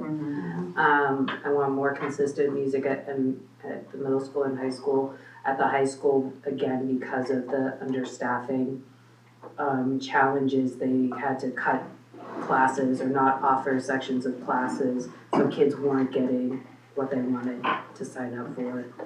And then I would love to, after going to the Elementary Honors Music Festival, I was like, we could do this here. I think it would be really cool for the 5th graders to meet each other before coming to the middle school. Like the music kids being like, hey, you're a music kid too. Let's do some music, for a day or whatever. But I think that would be awesome, and I think that we, as a team, I think we have a really strong elementary music team. Is more than capable of doing something like that if the support is there. And that's it. These are concerts at Miller next Friday, week from tomorrow, if you want to come. And do you have any questions for me? I've got actually just some some general comments. Yeah. I guess first of all, yes to the music festival and a contra dance, and I'm trying to go to those. And also, if we have the district-wide music festival, can there be dancing, and can I be dancing with the kids? As the parent who's always like on the dance floor during the Valentine's Day dance, I just like also it's so fun and it's a really fun way for us to interact also with the kids. I mean, like truly, I'm like sweaty. It's so fun. And I would just really love to see more of that. I love to have more ways where we can like interact also with the kids in that way. We just had the talent show last night at Prescott and we had like multiple, first of all, like so many kids singing. And they were up there like feeling themselves. It was so awesome. We had multiple people. We had a student play the national anthem on the trumpet and like opened the show. We had a group of 3 students like play John Denver on with like and we were blown away. You know, it was really cool. And it was really amazing to like see those things continue on. And I really do think having more of the older kids coming down and like showing this can be part of your everyday life is important. So I think like that should definitely continue to be a goal. And as we know, like I have lots of friends who are who sing in a chorus, just they're not trying to go be famous, that's like part of their therapy and part of their community, and showing the kids, you know, like continuing to see that this is not also just like a thing that you have to do in school, but this is like a part of being a fully functioning human, same with art and same with all those things. So just appreciate the work that you guys are doing, and it's like, I see it sinking in with kids, and we need more of it. And the thing that I've heard from both of you guys, and Ian, I'm glad you're here, is that as we continue talking about intentional technology, it does seem like there are some opportunities for us to maybe integrate technology in a way that like could, you know, not just with like a Chromebook, like I said, but maybe some technology where like kids can be utilizing this to push their art and their music forward more. So hoping to continue to hear more as we talk about technology in the future with how we can do that. That is why we are transitioning to iPad K4 next year. Yeah.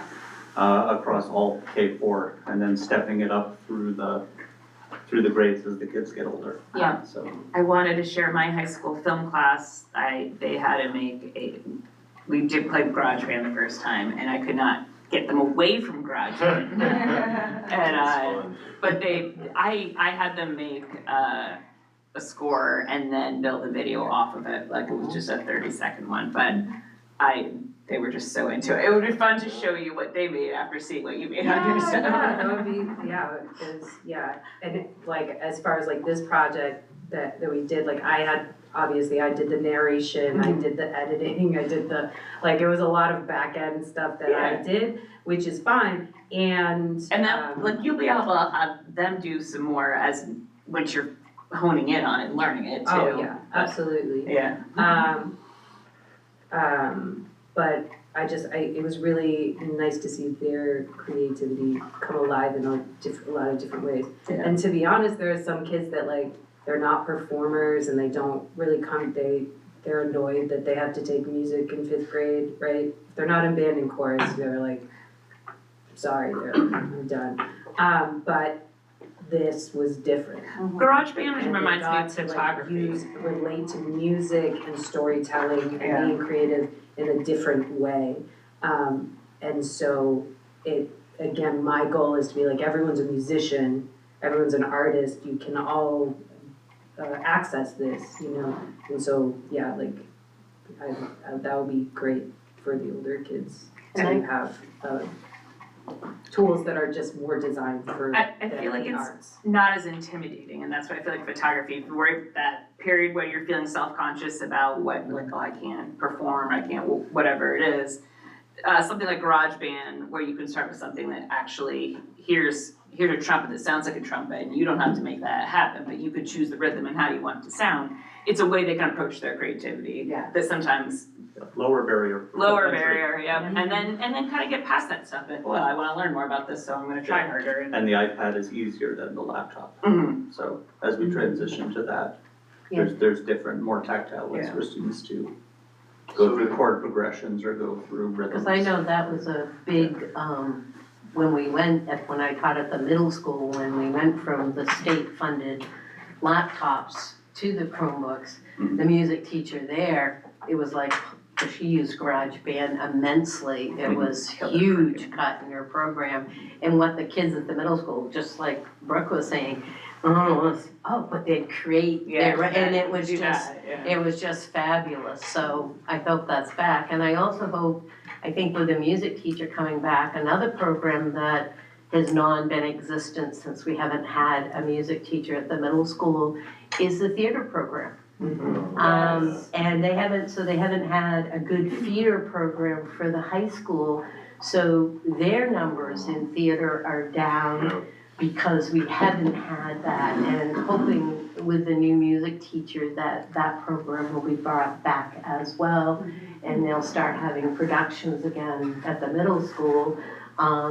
The middle school theater is not very sound, but we either did them at the high school and arranged it during a time they weren't using the stage, or we used the Waldorf Theater lots for our, especially when we were at 80 grade, and when we first moved to the middle school, we used Waldorf Theater is where, but then we had problems with getting kids there, so that's when we went to the high school. There was, that was a busing issue, so.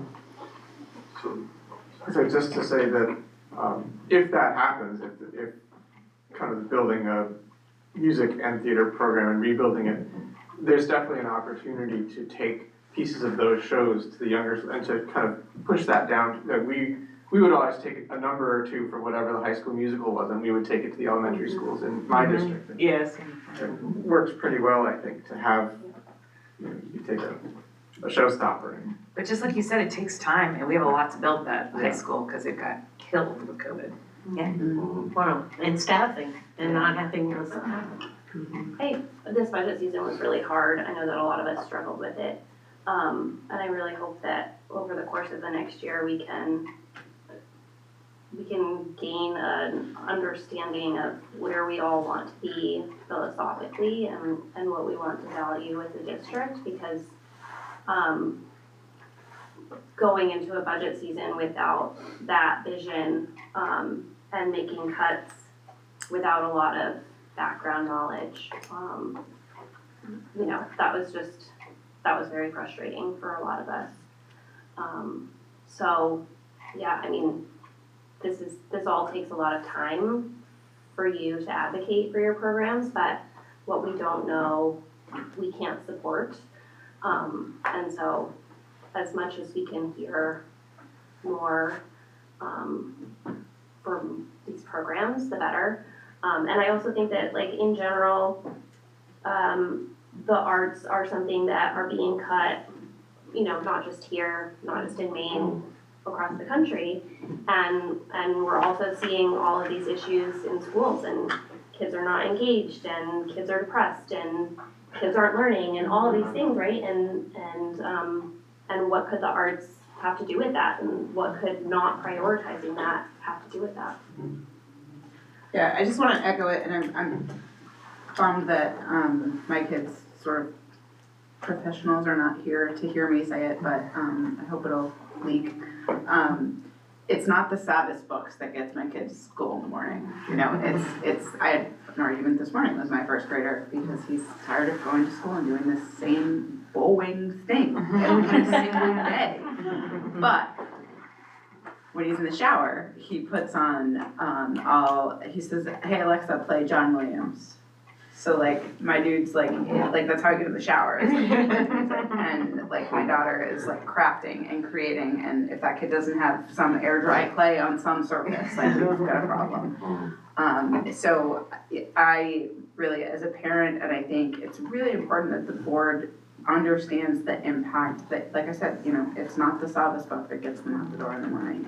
It's Bristol on the phone with her friend, like, practicing their songs for the chorus concert that was done, and their parents were band geeks, and our kids and all that. So I think it's just really important to know that I see and appreciate the impact that you all make at the school, and I think it's important to bring that back to the board level. I'm hopeful that we can structure PLC time that, of course, maybe we'd all get a kinder concert if y'all had a chance to talk to each other every now and again. Yeah, and I mean, there's mountains of research that the arts improve everything else academically, mountain. And we're humans, we're creative beings, like it's kind of ridiculous that we think cutting the arts is gonna make other things better. Teaches so many lifelong skills. Absolutely. He asked for a drum set for he turned 7 on Saturday and he's getting a drum set. From the board perspective, we've spent a lot of time this year talking about reaching out to the community and making sure that they know what's going on. And I mean, people in town aren't going to turn out to see, kids doing songs, but they will go see a musical, they will go see an art show, they will go see a concert. So that's really something the board needs to keep in mind also for the outreach part of what we do, is that, that is what gets people out of their houses and coming to see what students have done. Yeah. It doesn't take long to learn a concept. Once you have somebody's full attention, a 10-minute exposure daily can really make reading and math very accessible. And I'm not saying it just doesn't take long is all I'm saying. And I just find when you use the arts to even connect to these things, I just find it interesting just teaching geographical things in class and stuff through songs, and they're getting a visual, and it's just I don't know how we're doing with social studies and classes. I don't think it's a big priority yet for elementary, if I'm understanding it correctly. Just there hasn't been the time. But there's just whatever you want to pour in those first 8 years is so impactful. What's going to be hardwired even before you can make sense of all of it. You make sense of it when you're getting older and stuff. But these early stages is you can just pour in so much, and it doesn't take long. And the younger the better. That's the reason I had switched from middle school to elementary level, as I've learned more about the absorption level at a young. It's I want to teach there, and they may not again make sense of it yet, but it will stick, and it's just such an important time. There's also research on the fact that if a lecture is just sung instead of spoken, everyone will remember it a lot better. It doesn't matter if it's a really crappy song or a really good one. As long as it is music based, everyone in that lecture hall will remember it a lot better. My sister is an elementary school math teacher, and her entire shtick, she's writing a book about it right now, is singing. She does songs for all of her, teaching math for all of her elementary kids. There's this money song that my daughter sings that her teacher uses, and it's the most annoying song, but she knows how to count money. She knows she knows it's true. We had the That's really opportunity. cool. I will happily talk to you about my sister's math singing, but it is, interdisciplinary would be a cool other realm that we could would love to go down at some point. I'm thinking about the project-based learning. Yes, that we absolutely. heard from Friendship about, and that's what music and art are, right? So we're kind of reinventing the wheel by. In those models, you're not necessarily leaning on the art staff or the music staff themselves, but they are recommending outside experts to come and work for the kids. So you're broadening the pool of resources that you have available, not necessarily relying on people in-house. Because then they're getting twice the art or twice the music that they'd be getting. I'm thinking of early educational programming, back in the 70s and 80s, when you look at those shows like Electric Company and Square One Television, which was all mathematical based. And we would show them to our kids, and this stuff's dated because, as the kids, it's wow, nobody wears their hair like that anymore, dresses like that anymore. But the stuff they take away, and sometimes I'm not even keeping track of all the things they're walking away with. And again, it didn't take long. And kids were reading, and kids were understanding higher level math functions, and it's just my goodness, because it was it was fun. Yeah. If it's fun, they're gonna learn it.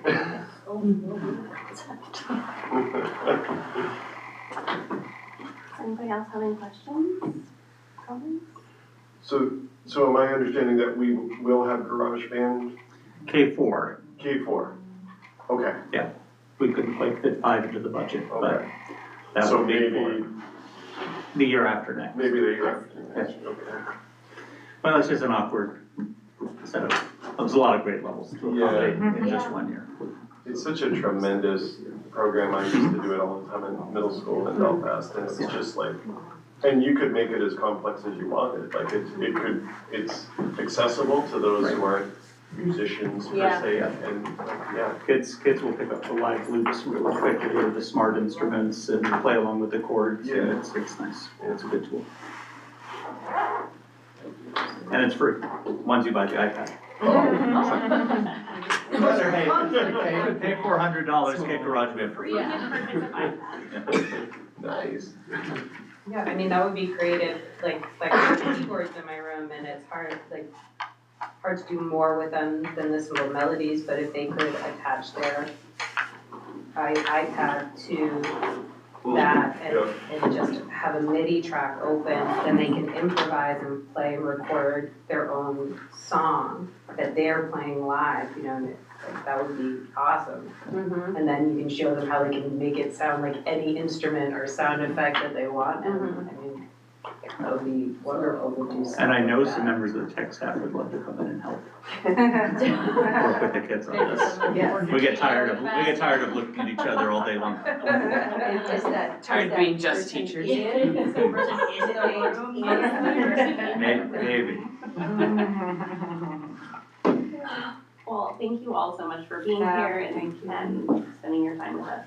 Yeah, thank you guys for all being part of the board. This is a lot of work for you guys, and I recognize that, and I really appreciate you showing up for your community and your kids and your schools. Thank you for proving your support of the arts. Like I had gotten wind of that like this district really cares about the arts, and it shows. So it's really cool.